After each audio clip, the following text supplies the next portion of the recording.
263, ini yang di laut ya. 263 SHGP di laut yang dulu sudah ditegaskan ada di pagar laut, yang kata Menteri Nusron Wahid secara material dan faktual ada di laut, itu awalnya hanya dibatalkan 50 dari 263. Baru dengar lagi ternyata yang mau batalkan itu batal lagi, tidak jadi dicabut. Alasannya ada di luar garis pantai. Jadi ini ada garis pantai. Kalau di belakang dianggap tanah sah, daratan. Di luar dianggap ini tanah laut, maka ini yang dibatalkan.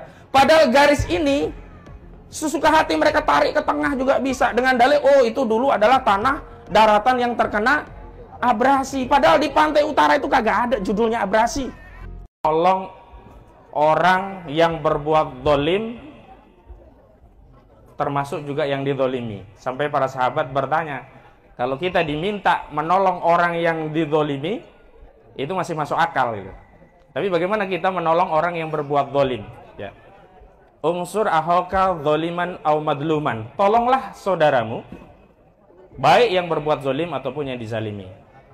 Bagaimana cara kita menolong para pejabat-pejabat yang dimanfaatkan untuk berbuat dolim kepada rakyatnya sendiri, menolong kepala desa yang berbuat dolim kepada rakyatnya sendiri, menolong lurah, bupati, DPRD, bahkan menteri yang berbuat dolim kepada rakyatnya sendiri, yakni dengan mencegahnya atau menghentikannya.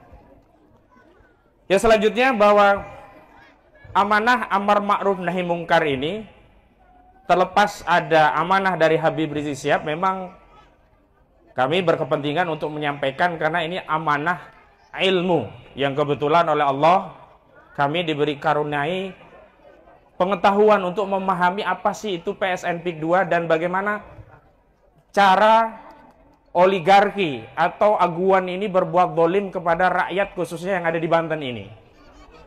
Dan sekaligus alhamdulillah, mudah-mudahan saya juga bisa menjelaskan untuk membantah dalih-dalih, bukan dalil ya, dalih-dalih yang digunakan untuk mendukung kezaliman PSN PIK 2, baik menggunakan sarana undang-undang, misalnya dengan keputusan status proyek strategis nasional, termasuk dalih seolah-olah PSN PIK 2 ini menyelamatkan atau menghidupkan tanah mati atau tanah terlantar, atau dalam kaidah fikih disebut dengan ihyaul mawat. Kita berangkat dari sisi fikih dulu. Yang pertama, ada sejumlah orang-orang yang sebenarnya tidak layak disebut ulama ketika membela kezaliman.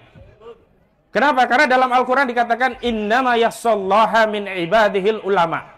Sesungguhnya yang paling takut kepada Allah Subhanahu wa taala adalah para ulama. Karena ulama paling tahu bagaimana itu kebenaran, bagaimana itu kebatilan, dan ulama paling takut berbuat zalim apalagi mendukung kezaliman.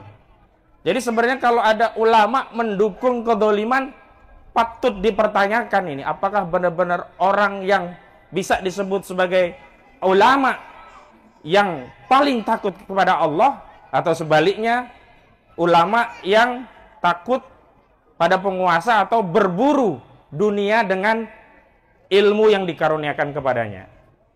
Baik, saya awali dengan hadis Rasulullah Sallallahu Alaihi Wasallam. Rasulullah bersabda, man ahya ardon maitatan fahiyalah. Barang siapa menghidupkan tanah mati, maka tanah mati itu baginya. Dalam Islam orang boleh punya tanah dan dibenarkan oleh syariat sepanjang sebab kepemilikannya, atau dalam fikih disebut as-sababu atau maluknya, dibenarkan secara syar'i. Apa sebab syar'i orang itu punya tanah?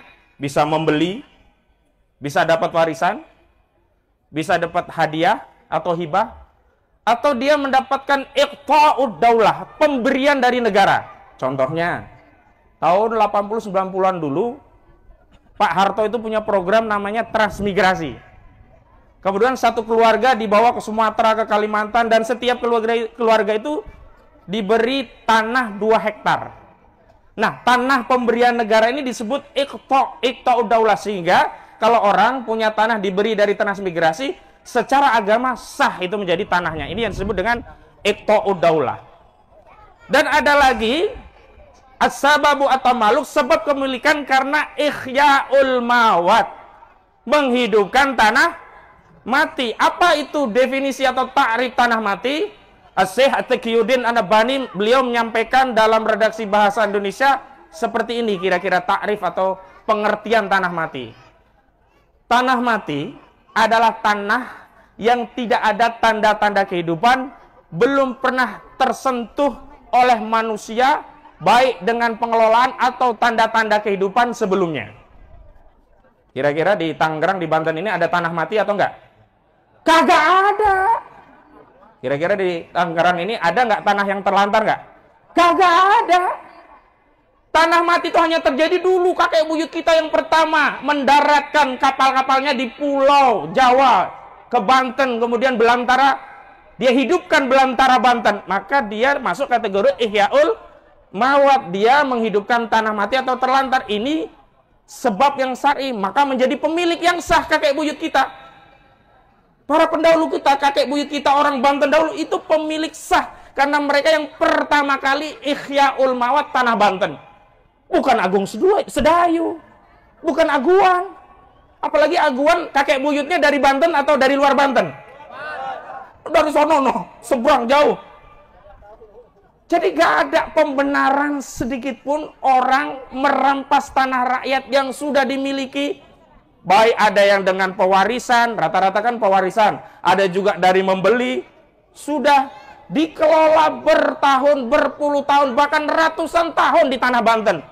Tiba-tiba ada korporasi namanya Agung Sedayu, punya Aguan, merampas tanah itu. Lalu tiba nih ada orang yang ngaku alim, ulama. Oh itu bener, itu namanya menghidupkan tanah mati. Bohong atau bohong? Dusta atau dusta? Ini ulama syariat atau ulama su? Ya ulama yang jahat, jelek. Kenapa? Karena dia menjual agama untuk sekerap tulang dunia yang tidak mengenyangkan. Buruk atau buruk? Dolim atau dolim? Harus bagaimana? Kita nasihati, kita hentikan kezalimannya dengan cara apa? Menjelaskan duduk perkaranya bahwa konsep ihya'ul mawat dalam Islam memang ada, fikihnya memang syar'i, tetapi faktanya di Banten ini kagak ada tanah mati, ada tanah terlantar.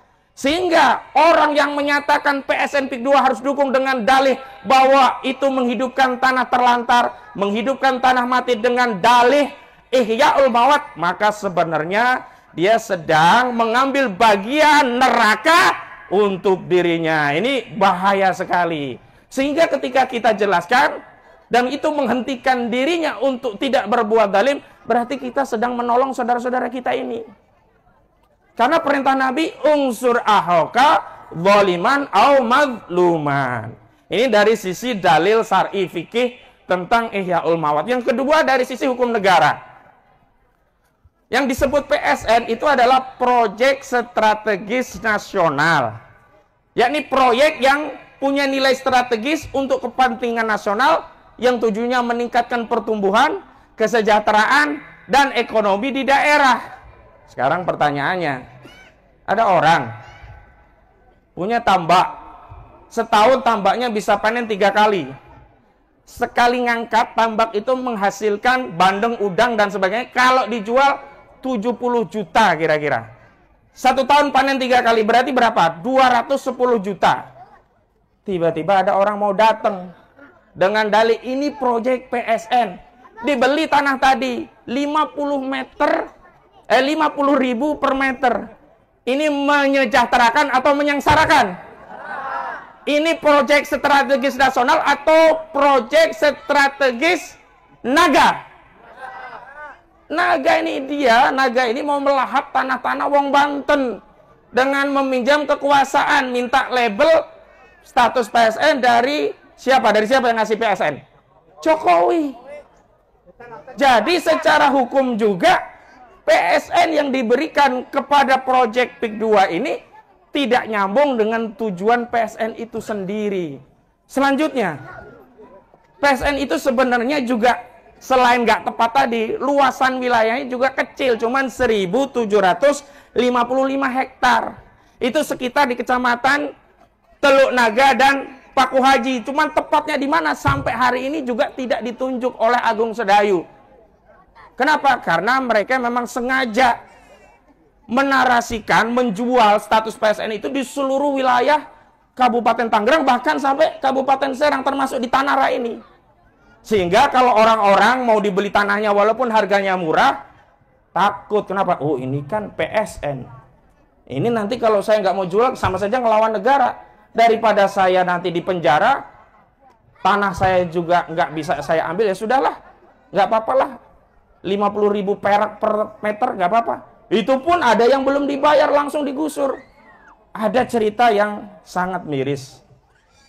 Di Muncung, itu ada tanah sawah yang mau panen sebentar lagi, itu langsung diuruk.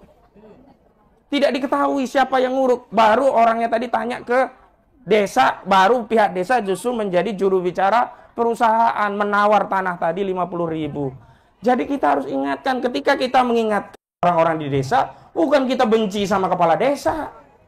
Bukan kita ini ingin dapat bagian dari kedoliman kepala desa. Enggak. Kita sayang kepada kades-kades di Kabupaten Tangerang. Kita khawatir kalau mereka nanti diazab Allah di neraka dengan azab yang pedih. Karena itu kita tolong dia di dunia untuk tidak berbuat dolim dan menghentikan kedolimannya dengan cara apa? Menjelaskan. Enggak benar kalian kepala desa. Tugas kalian mengayomi warga desa. Bukan menjadi kepanjangan tangan Aguan. Bukan menjadi kepanjangan tangan Antoni Salim. Nah, ada pertanyaan, kok saya bawa-bawa Aguan sama Antoni Salim, apa dasarnya? Saya menggugat Aguan dan Antoni Salim, dasarnya adalah PT Pantai Indah Kapuk atau PANI ini yang punya Project Peak 2, itu saham mayoritasnya 90% dikuasai dua grup bisnis. Yang pertama Agung Sedayu Group punya Aguan, yang kedua Salim Group punya Antoni Salim. Jadi hari ini ketika kita dibenturkan dengan orang desa, dengan preman, kita jangan lupa bahwa yang dapat untung paling besar dari proyek ini bukan preman-preman tadi, bukan kepala desa. Mereka cuma kacung. Yang paling untung gede siapa? Yang punya proyek. Karena itu hari ini kita harus menuntut tanggung jawab bukan hanya kepada kepala desa, tapi juga kepada pemegang proyek. Tapi aneh, baru saja saya dapat kabar 263, ini yang di laut ya, 263 SHGP di laut yang dulu sudah ditegaskan ada di pagar laut, yang kata Menteri Nusron Wahid secara material dan faktual ada di laut, itu awalnya hanya dibatalkan 50 dari 263. Baru dengar lagi ternyata yang mau batalkan itu batal lagi, tidak jadi dicabut. Alasannya ada di luar garis pantai. Jadi ini ada garis pantai. Kalau di belakang dianggap tanah sah, daratan. Di luar dianggap ini tanah laut, maka ini yang dibatalkan. Padahal garis ini sesuka hati mereka tarik ke tengah juga bisa. Dengan dalil, oh itu dulu adalah tanah daratan yang terkena abrasi. Padahal di pantai utara itu kagak ada judulnya abrasi. Kalau selatan mungkin. Di Kohot, itu yang terjadi bukan abrasi, justru terjadi sedimentasi. Karena ada material tanah yang dibawa oleh Sungai Cisadane. Di Cisadane itu ada dua desa, ada Tanjung Burung, ada Desa Kohot. Dua-duanya itu justru tanahnya bertambah, bukan malah berkurang. Jadi mereka ini sengaja membuat ya hikayat tanah musnah yang dulunya seolah-olah tanah tergerus laut, ya kan? Kemudian dinarasikan tanah musnah. Tujuannya apa? Tujuannya untuk mengaktifkan pasal 66 PP nomor 18 2021, karena di PP ini pasal 66 orang yang punya sertifikat yang tanahnya musnah diberi hak untuk melakukan reklamasi atau rekonstruksi. Sekarang tanya, di Indonesia ini yang jago reklamasi ini Ahmad Kozinuddin atau Aguan? Di Indonesia ini yang bisa reklamasi Munarman atau Aguan? Jadi nggak mungkin reklamasi itu mau dimanfaatkan Kozinuddin, Munarman atau yang lainnya. Pasti itu mau dimanfaatkan oleh Aguan. Dan PP ini disusun sebagai pengejawantahan Undang-Undang Cipta Kerja, Undang-Undang nomor 6 tahun 2023. Sebelumnya di Undang-Undang Pokok Agraria 5 tahun 1960 tidak dikenal istilah tanah musnah. Di Undang-Undang Cipta Kerja mulai diperkenalkan di pasal 49 istilah tanah musnah. Barulah di PP-nya itu dibuat pasal sebagai sarana untuk merampok laut dengan dalih dulunya tanah darat yang terkena abrasi sehingga musnah. Lalu pemegang hak tadi melakukan rekonstruksi atau reklamasi karena diberi hak. Bukan hanya rekonstruksi dan reklamasi, juga punya hak uang kerohiman. Bayangkan, dua hal kita yang dirampok. Pertama, wilayah laut dirampok dengan dalih itu tanah musnah. Kedua, APBN atau APBD nanti dirampok untuk mengeluarkan uang kerohiman untuk pemegang hak sertifikat yang tanahnya dianggap musnah. Ini jahat luar biasa. Ini yang terjadi. Lalu di daratan, kalau di daratan lebih ngeri lagi. Jadi kalau kita hari ini rame kan karena ada pagar laut dan di bawah pagar laut ternyata ada sertifikat laut. Di daratan, modus mereka merampas itu begini. Jadi pengembang bikin peta, rencana saya mau bikin kawasan industri. Nah, bikinlah peta yang mau dijadikan industri properti. Setelah itu apa? Dia kerjasama BPN. Dengan BPN terbitkan sertifikat, ditimpakan ke tanah-tanah rakyat. Lalu rakyat tadi diajak nego. Mau jual gak murah? Kalau nggak mau jual, dirampas. Adu ke pengadilan, yang dimenangkan sertifikat produk mereka. Dan ini terjadi sejak kapan? Bukan 2024 ini, tapi atau 2024 akhir atau 2025 awal ini. Sejak 2015 dan 2018 itu udah rame. Jadi modusnya dia secara de jure dia menguasai tanah rakyat dengan bikin sertifikat kerjasama sama BPN. Secara de facto cara menguasai tanah itu apa? Dia gunakan preman. Dipakailah preman-preman ini, ditaruh di lokasi tanah-tanah yang sebenarnya milik warga, tapi didalihkan, oh ini sudah punya orang ini atas AJB ini, sertifikat ini atau AJB ini, gire ini. Coba di daerah Tangerang, Kabupaten Tangerang, ada 3 nama menguasai tanah 900 hektar. Masuk akal atau enggak ini? Enggak masuk akal. Ada yang atas nama Ahmad Gojali. Nah, Ahmad Gojali ini nama aslinya Engcun. Engcun ini yang bayari proyek pagar laut. Lah kenapa Bareskrim yang ditangkap cuman Kades Kohot si Arsin? Bareskrim, ente takut sama siapa? Sama Mandor Mehmet. Takut sama Engcun. Kenapa? Kalau yang diusut pagar laut Mandor Mehmet dan Engcun ini terhubung pada Ali Hanafiah Lijaya. Siapa Ali Hanafiah Lijaya? Dia orang kepercayaan Aguan. Kalau Ali Hanafiah Lijaya ditangkap dan di BAP pasti dia nyanyi. Semua ini untuk kepentingan siapa? Agung Sedayu. Kenapa? Tanahnya ini dijadikan industri properti. Dan terbukti ada yang di daerah Pangkalan punya 6 hektar, ada yang 28 hektar di sebelahnya. Tidak dibayar. Ada yang sertifikat hak milik, ada yang gire. Tidak dibayar. Sekarang empang, itu wujudnya empang. Empangnya jadi apa? Jadi perumahan PIK 2. Sejak 2017. Padahal yang bayar pajak, ada yang sampai hari ini yang bayar pajak masih pemilik sah.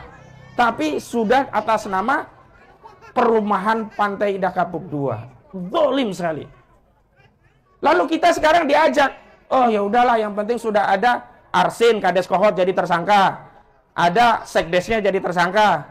Ada Septian yang kuasa hukumnya jadi tersangka. Ada Chandra yang jadi kuasanya juga tersangka. Jangan mau dibodoh-bodohin. Mereka memang terlibat, tapi bukan mereka yang dapat manfaat dari tanah-tanah jarahan tadi. Sekarang pakai logika. Ada nggak orang bikin sertifikat di laut kalau nggak ada yang menampung?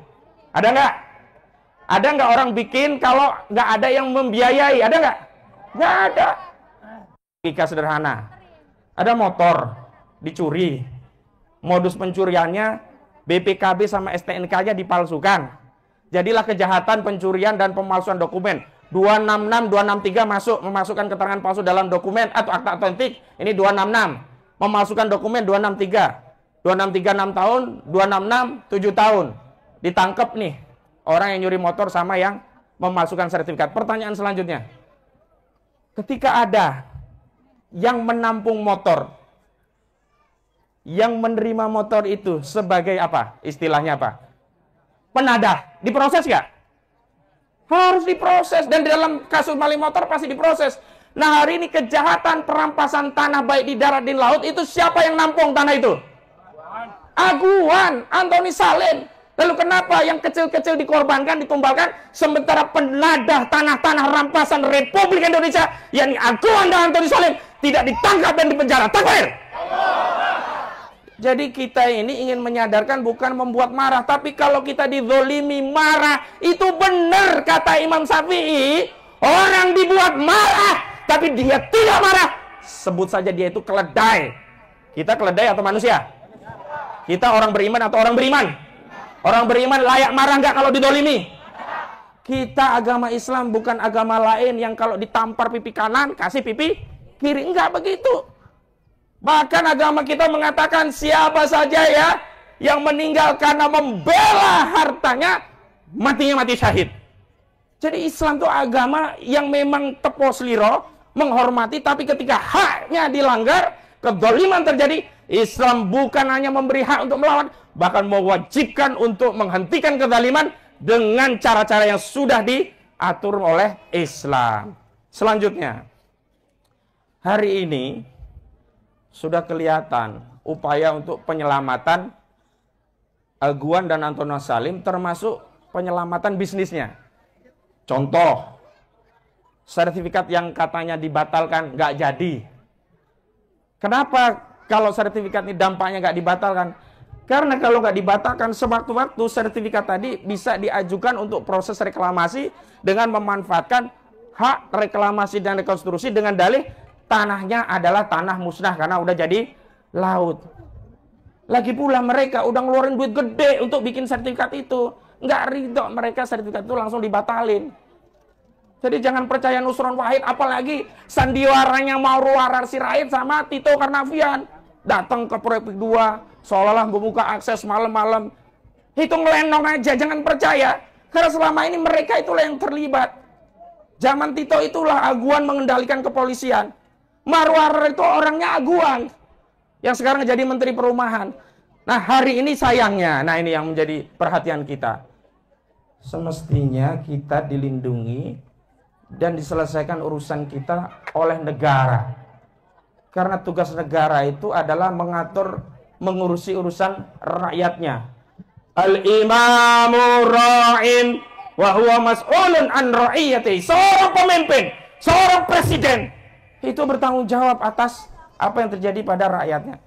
Semestinya pemimpin kita itu menjadi junnah, menjadi perisai, menjadi pelindung bagi rakyatnya yang terzolimi. Al-imamu junnatun yuqatilu min wara'ih wa yuttaqabih. Seorang imam, pemimpin, presiden itu menjadi tameng, pelindung, junnah, perisai bagi rakyatnya. Sehingga rakyat itu berperang di belakang pemimpin. Hari ini pemimpin kita alih-alih melindungi kita yang sedang terzolimi, alih-alih mengatur urusan ini dikembalikan dengan cara pertama, membatalkan status PSN PIK 2, kedua, menghentikan seluruh proyek PIK 2, ketiga, melakukan audit menyeluruh baik secara hukum, kinerja dan keuangan, ditata ulang, diselesaikan dengan negara sebagai mediator. Ingat ya, mediatornya negara, bukan Rofi'i, bukan Mu'anas Alaidit. Saya pernah di sebuah stasiun TV diminta, ya kalau Bang Kozinudin memang ada tanahnya yang dilampar, ya bisa konsultasi ke saya, nanti saya teruskan ke PIK 2, ke Pak Aguan. Apa urusannya? Hari ini kita ingin negara yang menyelesaikan. Kalau negara, kepentingannya negara. Kalau yang menyelesaikan korporasi, kepentingannya korporasi. Tapi sayang, pemimpin yang kita harapkan menjadi penyelesai urusan kita, menjadi tameng bagi perlindungan kita, malah dari lisannya keluar teriakan, hidup Jokowi, hidup Jokowi, hidup Jokowi. Hampir sekali. Iya, PIK 2 selesaikan oleh negara. Selesaikan dengan audit dan menghentikan proyek itu. Nah, lalu bagaimana? Hari ini kita harus sadari bahwa hari ini kita benar-benar sudah yatim. Tak punya pemimpin, walaupun mereka punya jabatan pemimpin, tapi tidak melaksanakan tugas kepemimpinan. Karena itu kita sendiri yang harus meramut urusan kita. Kita harus berjuang bareng-bareng bersama rakyat, takbir. Kita harus berjuang bersama ulama, takbir. Kita harus berjuang bersama aktivis, takbir. Jangan mau dibelah-belah, jangan mau dipecah belah, takbir. Salah satu narasi memecah belah itu apa? Yang sudah dibayar sebagian atau belum dibayar, diiming-iming. Nanti akan kami bayar sisanya semuanya. Bahkan harganya lebih baik. Kalian nggak kami bayar. Itu gara-gara itu tuh yang protes-protes demo-demo PIK 2. Jadinya kami nggak jadi bayar. Padahal dari dulu kagak dibayar. Padahal mereka juga hari ini nggak berani bayar. Kenapa? Status proyek ini juga mereka tunggu bagaimana kelanjutannya. Kalau proyek ini ternyata dibatalkan negara, nggak mau dia bayar. Itu sama saja nambah kerugian. Jadi kalau ada yang mau narasi bayar-bayar, jangan mau dipecah belah. Nanti yang disalahkan, oh Habib Hasan nih gara-garanya nih. Habib Hasan sih ngerahkan ceramah yang kayak gitu. Habib Hasan sih menggerakkan untuk melawan kezaliman. Ini kan dampaknya ke kita, nggak jadi bayar-bayar. Nggak begitu. Sebelum ada demo juga dari dulu nggak dibayar. Peristiwanya itu bukan baru kemarin, sejak 2015, 2017, sejak lama. Pagar laut yang jogrok yang kelihatan saja. Kalau kita nggak demo, nggak teriak, nggak dicabut. Jadi jangan mau kita diadu domba oleh para, biasanya ngomong itu biasanya siapa? RCTI. Apa itu RCTI? Rombongan Calo Tanah Indonesia. Ini mereka nih yang suka adu domba, karena mereka mau cari cuan dari selisih harga. Terakhir, ini oligarki itu membangun narasi begini. Sebenarnya dari Agung Sedayu, dari Grup Salim itu bagus harganya. 1,5 juta per meter. Cuman itu kan yang main lurah-lurah lah, calo-calo. Ya kami nggak tahu. Ini juga cuman buang badan, cuci tangan. Coba kalau dari dulu dia bilang 1,5 juta, oh udah dikasih semua itu. Itu muncul kan setelah ada seperti ini. Dan kalau sekarang ditongkrongin, enggak juga. Kenapa? Sebenarnya mereka juga udah tahu pekerjaan kotor ini sejak dulu begitu caranya. Cuman mereka tutup mata. Gua mah bodo amat nih, gua kasih duit, lu mau cara apa? Meres kek, mengintimidasi kek, mengkriminalisasi kek, pakai gugatan kek, pakai preman kek, terserah. Yang penting tanah itu milik gua. Lu kerja aja, ini duit dari gua. Jadi hari ini kita harus bersatu, jangan mau dipecah belah. Mimpi 1,5 juta per meter itu kan baru dihembuskan sekarang. Dulu kemana aja? Banyak yang nggak dibayar. Dan sekarang persoalannya bukan hanya kita-kita mungkin yang tidak terdampak, atau yang terdampak nggak dapat bayar. Ada R2 RT kalau nggak salah, di Tanara juga itu diisolir. Seperti di Gaza. Kehidupannya terisolir. Bang Marwan itu sudah ke sana. Bang Saididu sudah ke sana. Pak Maijen Sunarko juga ke sana. Ini videonya sudah nyampe, tapi ya tadi karena negara seperti tidak hadir, kita jadi yatim. Mau nggak mau, kita harus ngurusi urusan kita sendiri. Karena itu saya tekankan sekali lagi, jangan mau dipecah belah, ikuti komando ulama. Kalau nanti Habib Hasan perintahkan A, ayo Habib Hasan Al-Kab irakan A, ikuti A. Gak usah ngikuti rombongan Calo Tanah Republik Indonesia tadi, ya. Kalau kita berjuang, ya berangkat berjuang. Siap berjuang? Siap membela hak? Siap untuk menolong saudara muslim? Siap untuk menghancurkan Aguan dan Antoni Salim? Siap melawan segala bentuk kezaliman? Siap menjaga negara ini dari tangan-tangan yang ingin merampas negara ini?